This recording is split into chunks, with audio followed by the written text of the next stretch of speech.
changing pace, our next game is Röki, a beautiful narrative adventure about a girl on a quest to rescue her family. To tell us more a little bit about the game, we have Alex from Polygon Treehouse.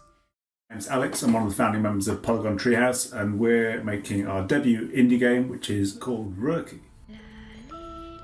What was the main inspiration behind Röki's creation? Well, when Tom and I started Polygon Treehouse, we'd both just come from 13 and 14 years working at Sony, and we knew we wanted to make something that was different from what we'd been making before, a bit of a change of pace. This idea of taking classic adventure games like Monkey Island, Day of the Tentacle, Broken Sword, games that we really enjoyed, games that make you think, games, it's a genre that takes loads of different places and tell loads of really varied and diverse stories. We started looking at how we might modernise that genre and do our own take on it. So that, as far as the inspiration by the game, genre-wise, that was a big one.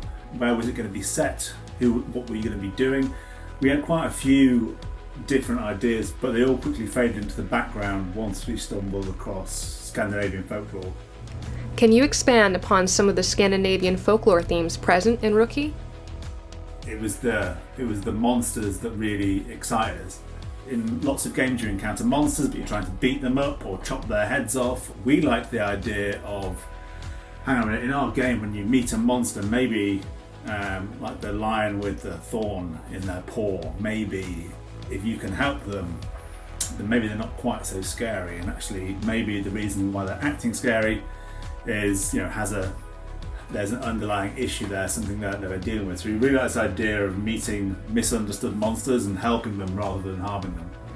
How many people are working on Röki? Any challenges in making a game with a smaller team?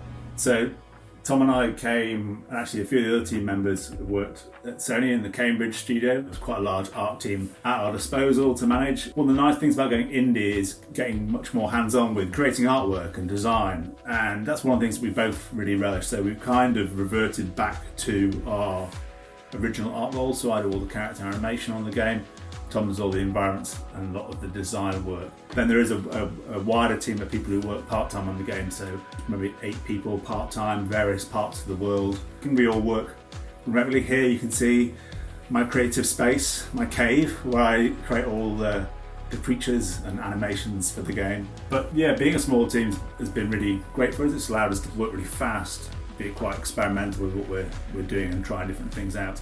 Röki looks absolutely gorgeous. Why was that particular visual style chosen for this game? When we were looking at defining Röki's art style, one of the key considerations was we wanted to make this big epic game with loads of different locations and monsters and characters with a tiny, tiny team. We looked at it from different angles and we came up with this clean graphical art style that's more about shape and silhouette and pure use of colour to create Röki's art style, and it's something that's a lot of people have become quite enchanted by, which is really nice. It's definitely one of the defining things about the game. Röki is described as a game for everyone thanks to its accessibility and non-violent gameplay. What are some examples of those aspects? We were inspired by classic adventure games, but we very much wanted to make a game that people can just pick up the pad or the Switch. And so whenever we've been designing puzzles, we've always tried to make sure that each puzzle step makes logical sense. And so we're reducing some of the frustration there. Also, we have some in-fiction ways to assist the player. So Tove has a journal that she makes notes in as you're going through the game. We can see not just what she's articulating to the outside world, but also see her inner thoughts as she's writing them down. It also allows us to guide the player if they're maybe stuck with what to do. In terms of the direct control of Tove, we have no camera controls on the pad.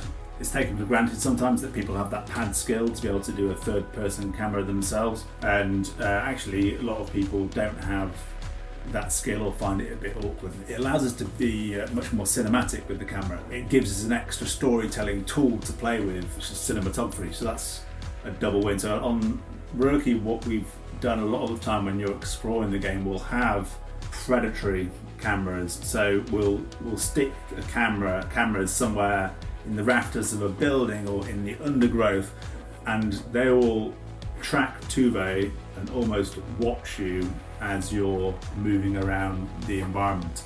And it's quite a subtle thing, but this sense of being watched in the game was just another storytelling aspect.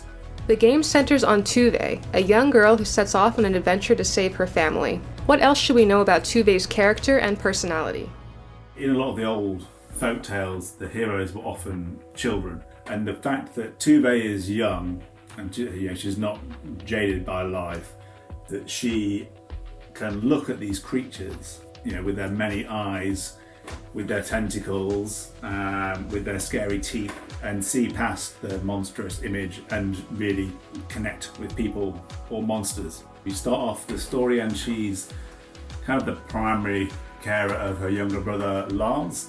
Her dad is there, but not very present. As well as this fantastical adventure into the Scandinavian wilderness, it's also a story about the reforging of this broken family, so it has quite a strong emotional core in the game. We found that as the game's been demoed and people have played it and press have played it, people have found her quite likeable. I was very pleased that she was called one of gaming's more likeable child characters, which has been great because kids get visibly excited to play someone that looks like them, that's a young girl they can play as, so that's been a really powerful thing. Who is the voice actress for Tove, and why did you pick that particular voice for your protagonist? So all the voice acting in the game is done by Scandinavian actors. What we found was that even though the characters aren't fully voiced, we have this big library of emotive sounds that we pick from for different dialogue lines. The inflection that you get from people's Scandinavian accents actually is another ingredient that gives you a real subtle addition to this sense of place. One of our friends recommended Ingvild. For those who don't know, she was Princess Leia in Rogue One. We were all basically just aghast at how good she was, the range that she was able to bring, and the variety in there, and the humour and the warmth was really important.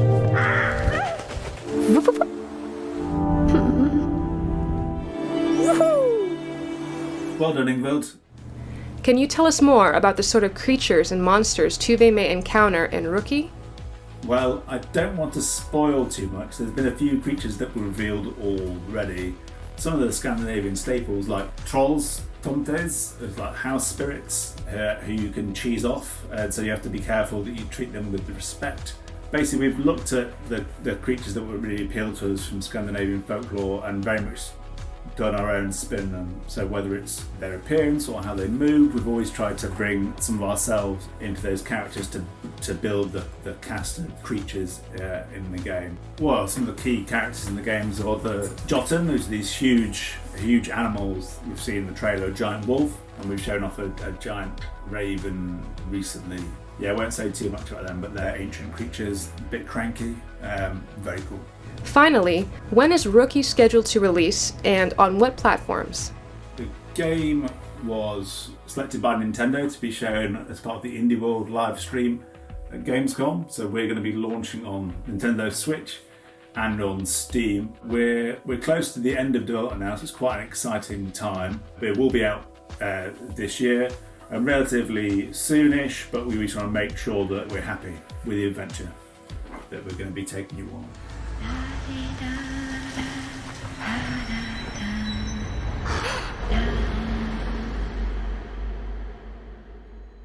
Thank you, Alex, for taking the time to talk to us about Röki. We look forward to playing the game later this year.